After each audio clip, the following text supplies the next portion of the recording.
Michael, goalie interference, the debate surrounding it has hit crisis mode.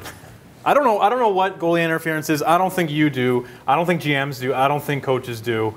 What do you make of this? Well, they better figure it out, John, because the playoffs are just around the corner. And, you know, like GM meetings are this week. It's obviously going to be a huge topic of discussion. They're going to look over what wasn't a goalie interference call. They're going to have to figure this out, though. Yep. Let's be honest, because, like I said, the playoffs are around the corner. They can't go into first round of playoffs with controversial call after controversial call, because if they do, you know, everyone's going to take them to it. I'm typically a forward-thinking person, but I think I'm looking back to the traditional ways with this. Let the refs decide what is goalie interference. All these reviews just complicates the process.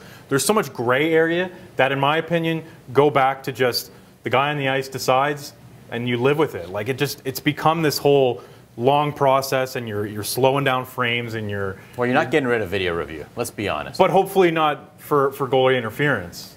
I don't know, John. No, I know. I'm not saying it's going to happen, but that would be my thinking. What do you think's going to happen? I don't think you're putting that back into the box. No. Okay, so here's the thing. You've got referees who make the call. Then you go into the situation room, and they give their 2 cents.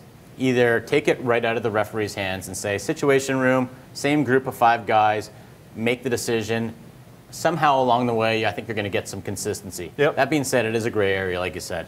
The other idea that's being floated about is let's go the double IHF way.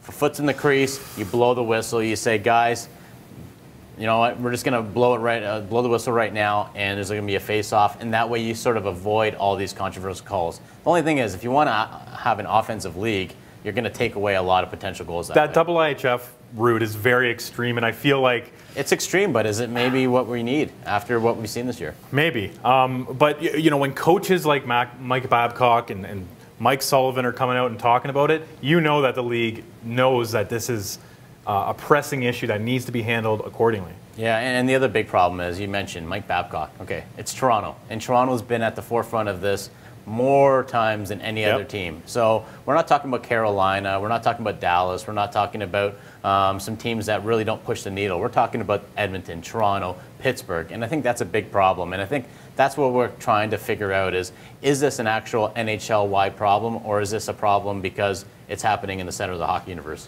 Let's just hope it doesn't interfere with the playoffs.